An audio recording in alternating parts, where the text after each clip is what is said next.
오늘 말씀은 절망의 땅에서 부활하신 주님을 만납니다라는 제목으로 말씀을 나누도록 하겠습니다. 내 형제들에게 갈릴리로 가라 하라. 거기서 나를 보리라.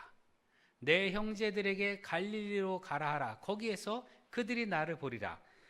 이것이 주님께서 부활하시고 여인들에게 전하신 말씀입니다. 내 형제들에게 갈릴리로 가라 하라. 여러분, 예수님의 공생의 활동 사역을 성경을 통해서 우리가 듣거나 보게 되면 특이한 점이 있는데, 예수님은 누구에게 오라고 하신 적이 없거든요. 누구 오라고 그래? 이런 적이 없단 말이죠. 오라 하신 적이 없고 예수님께서 늘 가셨습니다.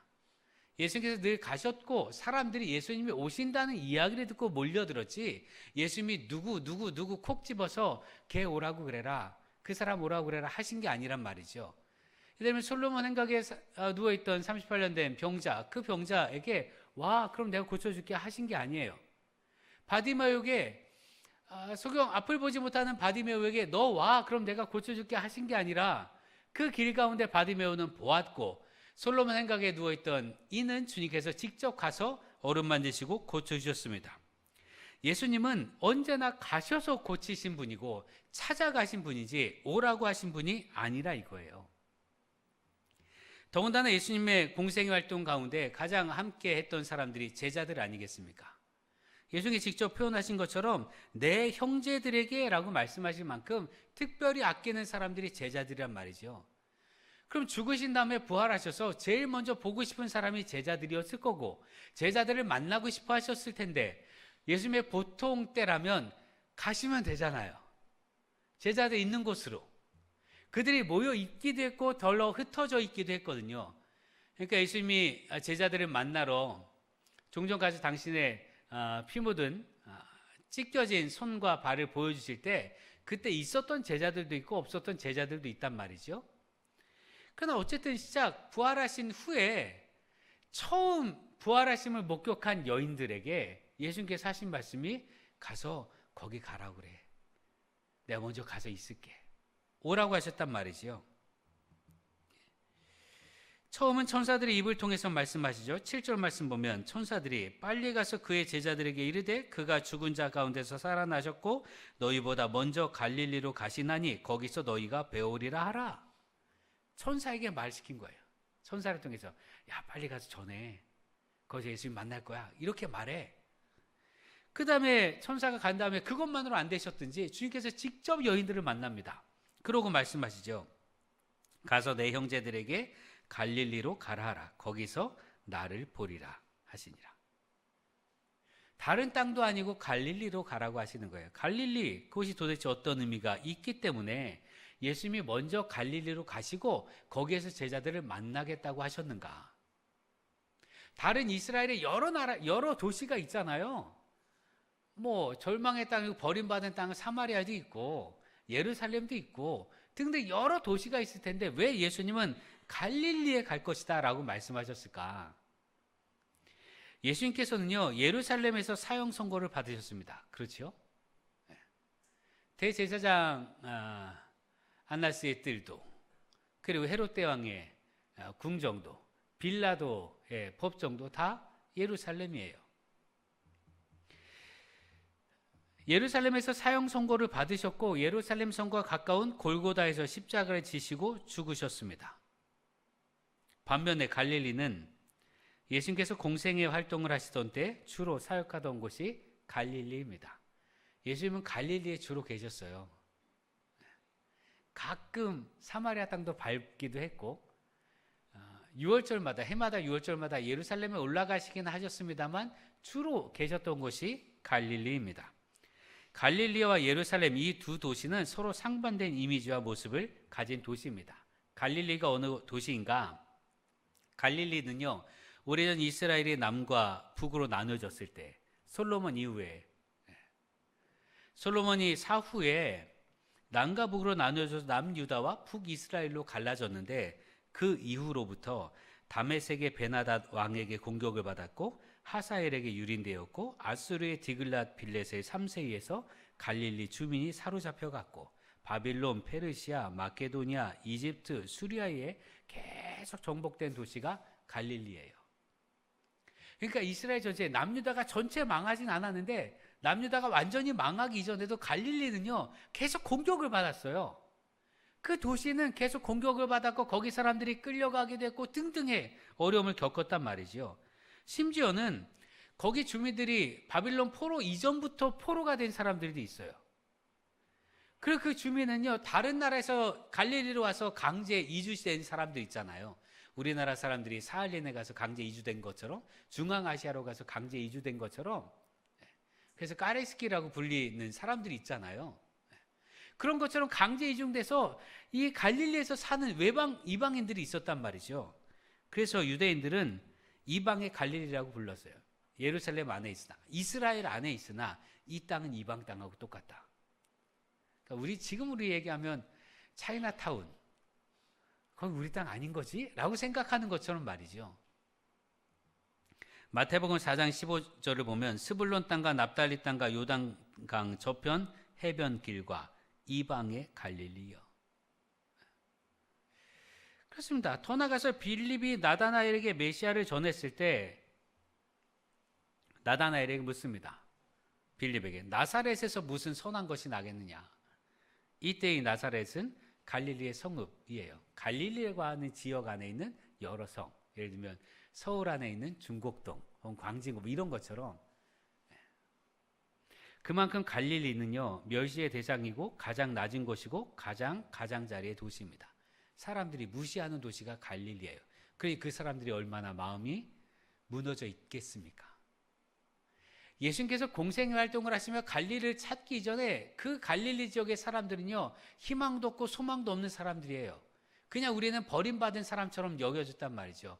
우리는 버림받았지, 이 땅은 버림받은 거지 하고 말이죠. 갈릴리 사람들은 우리는 버림받았습니다, 우리는 이 땅에서 어떤 소망도 없습니다 라고 절망 속에 살던 사람들, 그 사람들이 갈릴리의 사람들이었습니다. 반면에 예루살렘은 어떠합니까? 예루살렘은요 헤롯이 성전을 재건하고 왕궁, 회당, 시장과 모든 부물이 집중된 도시입니다. 이스라엘에서 가장 빛나는 도시고요, 이곳에 발을 딛고 사는 것만으로도 하나님의 영광 아래 있다 생각하며 살 만큼 이스라엘의 모든 것이 담긴 도시가 예루살렘입니다. 한 CF 때문에 그런 거 논란이 됐었는데, 나 어느 아파트에 살아요 이런 걸로 광고했던 적이 있잖아요. 마치 거기 사는 게 그의 가치, 그의 위험, 혹은 그의 인격 모든 걸 말하는 것처럼 말이죠. 예루살렘이 그랬어요. 나 예루살렘에 살아. 이 말만으로도 그들이 소망을 갖고 힘을 갖고 자부심을 가졌단 말이죠. 그 도시가 예루살렘이에요. 제가 진해에서 3년 있었는데 진해에 있는 청소년들이 꿈이 뭐냐면 서울 가는 거예요. 진짜로. 그래서 제가 아이들 데리고 서울 왔어요. 버스 태우고 이렇게 한 바퀴 돌고 학교마다 다녀본 적이 있는데, 그만큼 예루살렘이라고 하는, 지금도 그런데 과거에는 얼마나 더 했겠습니까? 예루살렘에 있는 사람들은요 교만합니다. 예루살렘에 있는 사람들은 거만합니다. 왜요? 중심 도시에 사니까. 그런데 예수님께서 이 두 상반된 도시 갈릴리와 예루살렘을 두고 하시는 일이 달라요. 예수님께서는 버림받은 도시 갈릴리 사람들에게 3년 공생의 활동을 하실 때는요 그 사람들을 싸매시고 위로하시고 입히시고 고치시고 함께 하셨습니다. 갈릴리에서는요 갈릴리 사람들을 저주하거나 심판의 메시지를 얘기하거나 그러신 적이 없어요. 물론 바리새인과 사두개인 혹은 제사장을 향해선 화 있을진저 너희여 이렇게 말씀하기도 하셨습니다만, 갈릴리 사람들을 두고는요 그런 심판의 메시지, 경고의 메시지를 하시지 않아요. 그냥 돌보십니다. 그냥 사랑하셔요. 심지어 사람들이 예수를 두고 먹기를 탐하고 포도주를 좋아한다라는 오해를 받을 만큼, 예수가 죄인들의 친구다라고 오해를 받을 만큼 그들과 함께 하셨어요. 왜요? 늘 버림받았으니까. 그들 스스로 가능성을 한 번도, 꿈을 한 번도 꿔보지 못한 사람들, 그들에게 예수님은 꿈이 되셨고 가능성이 되셨고 소망이 되셨습니다. 예수님은 갈릴리 사람들을 위로하시고 하늘나라를 선포하셨어요. 소외된 자들 향해서 나아가셨고 절망 있는 자들을 찾으셨습니다. 그리고 그곳에서 희망을 선포하셨어요. 그러니 갈릴리 사람들이 예수님을 보고 그래서 갈릴리 사람들이 그곳에서 메시아 얘기했던 거예요. 예수님이 메시아다라는 고백은요, 예루살렘에서부터 시작된 게 아닙니다. 갈릴리로부터 시작됐어요. 저분이 메시아이시다. 그런데 반면에 예루살렘에서 예수님께서 하신 일은 멸망을 예고하신 일이에요. 징계하시고 경고하시고. 물론 더러 예루살렘 성 안에서도 멸시받고 조롱받던 이들을 감싸 안으시고 도우시고 고치기도 하셨습니다. 그런데 예수님께서 예루살렘에서 하신 일이 뭐냐? 성전을 더럽힌 상인들 내쫓았어요. 무성한 무화과 나무를 저주하십니다. 열매 없다고. 그리고 그 다음날 말라 죽여요. 더 나아가서 하나님에 대한 두려움을 잃은 도시 전체에 대해서도 경고하시는데, 누가복음 21장 5절에서 6절을 보면 어떤 사람들이 성전을 가리켜 그 아름다운 돌과 헌물로 꾸민 것을 말하며, 헤롯이 지은 성전을 가리켜 야 정말 멋있지 않습니까? 와, 이 영광은 영원히 사라지지 않을 겁니다 라고 할 때 주님 뭐라고 하시는가 하면, 예수께서 이르시되 너희 보는 이것들이 날이 이르면 돌 하나도 돌 위에 남지 않고 다 무너뜨려지리라. 예루살렘의 멸망을 예고하셨어요. 어쩌면 그래서 예루살렘에서 예수님께서 십자가를 지셨는지도 모릅니다. 싫은 소리 하면 싫잖아요. 그러니까 거기서 십자가를 지시게 된 것 같아요. 떠나가서 예루살렘은 주님이 돌아가셨음에도 슬퍼하지 않았을지도 모릅니다. 왜요? 메시아가 아니잖아요, 예루살렘 사람들한테는. 예수님이 예루살렘 성에 입성할 때는 호산나 호산나 다윗의 이름으로 오시는 이여 호산나 호산나 했단 말이죠. 왕인 줄 알았어요. 근데 오셔서 하는 거 보니까 왕이 아닌 거예요. 그래서 죽였어요. 십자가에 못 박아서. 십자가에 못 박혀 죽는 그런 연약한, 그런 약한 존재는 메시아가 될 수 없단 말이죠. 이스라엘 사람들이, 예루살렘 성 사람들이. 그러니까 예수님이 십자가에 달려 죽으셨어도 슬퍼하지 않아요. 원래 그런 거니까. 마땅하니까. 도리어 아유 다행이다. 저 사람에게 속지 않은 게 다행이다. 이랬을지도 모른단 말이죠. 그러나 갈릴리는 달라요. 갈릴리는 힘겨운 인생살이 속에서 자신들의 희망이었던 예수님이 이렇습니다. 여러분, 원래부터 아픈 사람보다 건강했다 아픈 사람이 더 힘든 법이잖아요. 원래부터 아프고 괴롭고 그런 것보다 원래 건강했는데 갑자기 아프거나 병들면 그게 더 힘들단 말이죠. 삶도요, 원래부터 힘겹게 살아가고 하루하루 정말 열심히 살아가는, 경제적이든 뭐든 그렇게 살아가는 사람보다 잘 살다가 뚝 떨어진 사람들이 더 힘든단 말이죠. 넓은 집에 살다가 좁은 집에 사는 건 어렵습니다. 그게 우리예요. 갈릴리에 살던 사람들이 가난했던 사람들이죠. 근데 가난했는데 버림받았는데 예수님 때문에 희망을 본 사람들이에요. 근데 그 희망이 죽었단 말이에요. 그러니 그 절망이 얼마나 더하겠는가.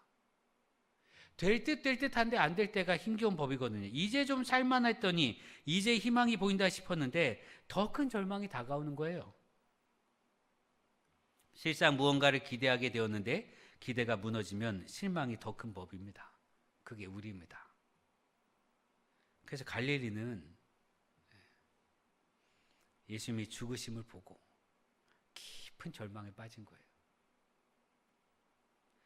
그래서 그걸 두고 가만히 계실 수 없는 예수님이 제일 먼저 찾아간 도시가 갈릴리입니다. 그 절망하는 사람들을 일으켜 세워주려고, 슬픔 속에 있는 사람들을 일으켜 세워주기 위해서 주님께서 갈릴리로 가셨습니다. 눈물 젖은 빵을 먹어보지 못한 사람은 인생을 논하지 말라 하지요. 여러분이 눈물 젖은 빵은 무엇이었습니까? 여러분의 갈릴리는 어디입니까? 여러분이 절망했던 곳이 어디냐 이거예요. 저는 신학교 시절에 교회에서 교회 부흥 못 시킨다고 쫓겨나 본 적이 있는 사람입니다. 중고등부 애들을 부흥 못 시켰다고 쫓겨났어요. 그때로부터 교회는 저에게 굉장히 아팠어요. 목사가 되기 위했다고 신학대학에 갔는데, 신학대학에 가서 나름 열심히 사역을 했는데 부흥을 못 시킨다고 토요일에 출근했더니 바로 그날 가라는 거예요. 인사도 못하고. 어쩌면 그래서 교회는 저에게 갈릴리인지도 모릅니다. 큰 아픔이 터전이기 때문에. 그래서 도망치듯 진해에 내려갔었어요. 3년 동안 진해에 묻혀 지냈죠. 그곳에서 다시금 하나님의 부르심을 받고 목회를 나오게 되었습니다. 여러분의 갈릴리는 어디입니까? 여러분을 한 걸음도 내딛지 못하게 하는 그곳이 어디냐 이거예요. 여러분이 건강하고 힘있고 막 힘차게 살아가고 싶은데 그것을 주저하게 하고 그것을 막아서는 게 뭐냐 이거지요. 어쩌면 그것이 우리의 갈릴리인지도 모릅니다. 갈릴리는 이스라엘 전체가 포기한 땅이었습니다. 그런데 주님께서는 포기할 수가 없었습니다. 절망이 있는 곳에 부활의 소망이 있기 때문에 그렇습니다.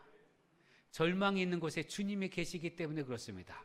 주님은요, 건강하고, 스스로 잘났다 생각하는 사람, 하나님이 필요 없다 생각하는 사람에게 가시는 분이 아니라 정말 주님 없이는 살 수 없는 사람들에게 찾아가는 분이심을 믿으시기 바랍니다.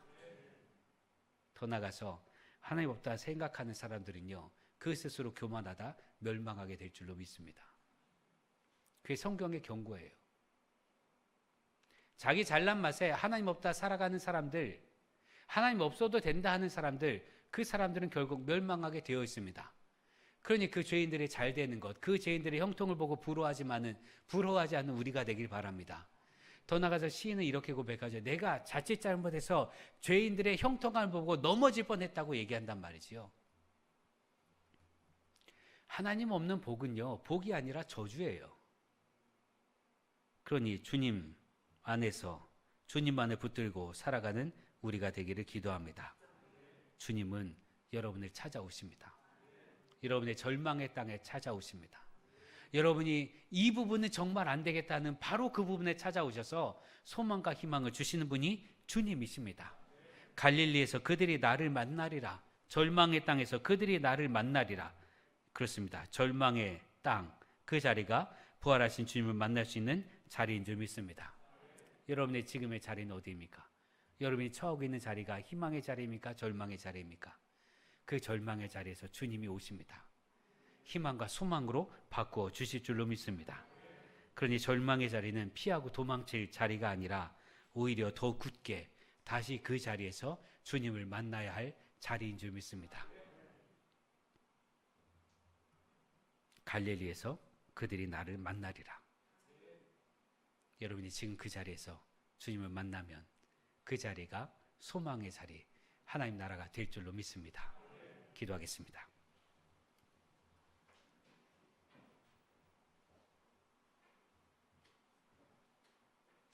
우리 삶의 절망의 땅, 다시 그 자리에서 부활하신 주님을 만나고 희망을 붙드는 우리가 되게 하여 주옵소서. 우리 아픔과 슬픔의 자리에서 주님 그 자리를 변하여 의의 자리와 기쁨의 자리와 소망의 자리와 능력의 자리가 되게 하실 줄 믿습니다. 아니 주님, 오직 주님을 바라보며 부활하신 주님이 우리의 절망의 자리에 오실 때 맞아드리고 그리하여 우리도 소망으로 일어서게 하여 주옵소서. 지금 내 슬픔과 고난의 자리, 그 자리에 오시옵소서. 내 슬픔과 아픔의 자리에 주님 오시옵소서. 내 절망의 땅 갈릴리에 주님 오시옵소서. 오셔서 변화시켜 주시옵소서. 예수님의 이름으로 기도합니다. 아멘.